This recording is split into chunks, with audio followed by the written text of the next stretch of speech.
Ang programang ito ay rated SPG. Striktong patnubay at gabay ng magulang ang kailangan. Maaaring may masiselang tema, lengguwahe, karahasan, sexual, horror o droga na hindi angkop sa mga bata. Tuloy-tuloy na nga na makapunta nga ng Amerika itong si Annalyn at itong si Zoe ay maiiwan sa ere. Kasi nga naman ay hindi pa approve ba doon ni Giselle ang kanyang leave sa kanilang hospital. Pero itong si Annalyn ay ready na at kahit sinabi pa ni Annalyn na hindi niya iiwan ang kanyang nanay Lynette kasi nga nag-aalala siya baka balikan siya nitong si Moira. Pero nga ayon dito kay Dr. Carlos at kay Nanay Rosa niya at dito kay Tatay Michael niya ay huwag siyang mag-alala kasi nga sila yung magbabantay dito kay Lynette. At ganun din yung kagustuhan ni Lynette na umalis nga si Annalyn at pumunta ng Amerika para naman may mag-aalaga dito sa kanyang tatay. At syempre, yun ang kagustuhan ni Annalyn na matagal na panahon ang makasama at maalagaan naman ang kanyang tatay Archie.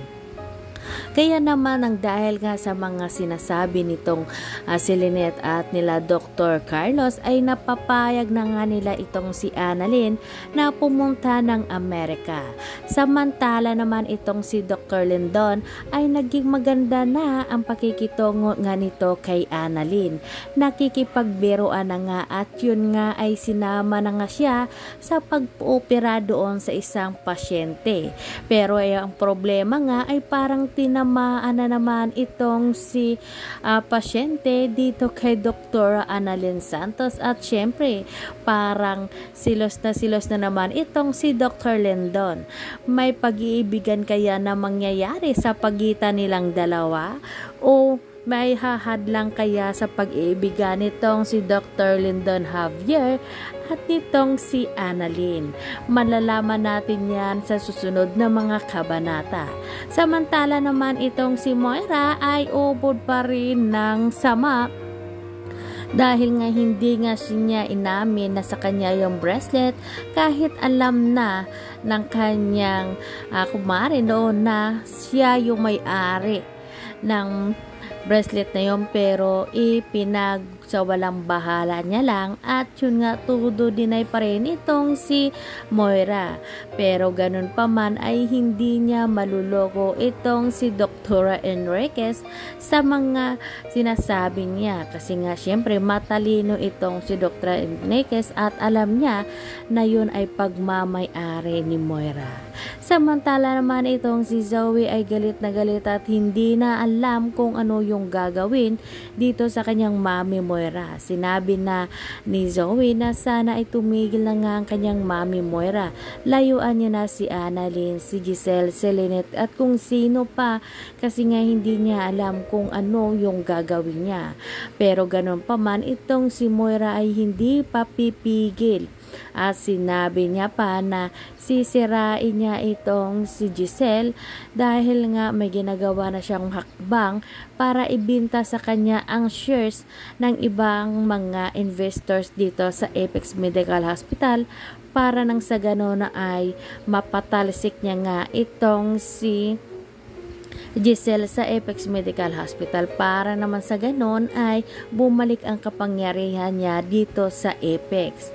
Samantala naman ay ginasabi nitong si Moira na kailangan nitong si Zoe na makapunta ng Amerika para naman mamonitor niya kung ano na nga ba ang kalagayan ng kanyang Daddy RJ. Kasi nga once na magsalita nga daw itong si Dr. Tanyag ay masisira silang dalawa at sigurado naman na kulungan ang bagsak ng mag-inang ito. Kaya naman pinupurso nga nitong si Moira na kailangan makaalis nga itong si Zoe kasi nga hindi nila alam at na itong si Annalyn ay pupunta na ngang Amerika kasi nga sa paniniwala nga nitong si Moira hindi maiiwan nitong Annalyn ang kanyang Mami Lynette kasi nga syempre natatakot siya at alam naman nating lahat na mahal nitong ni Annalyn ang kanyang Mami Lynette. Pero yun ang pag-aakala nila Moira at Zoe kasi nga itong si Annalyn ay pinayagan nagang pumunta ng Amerika at sure na makakasama niya na ang kanyang tatay RJ.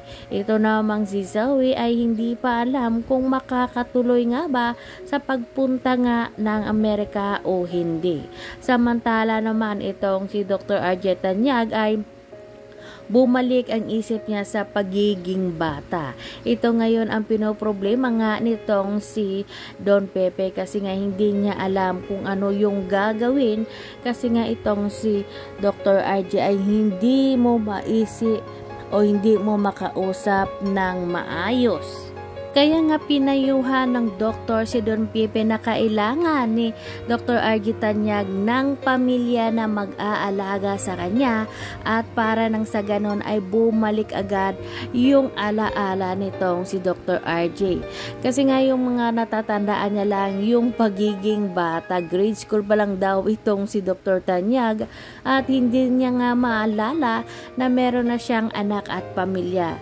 Kasi nga ayon dito kay Dr. RJ Tanyag, hindi pa daw siya ready na magpamilya kasi nga nasa grade school pa lang siya kasi nga nagulat siya nung sinabi ni Don Pepe na darating ang kanyang pamilya para aglagaan at bisitahin siya.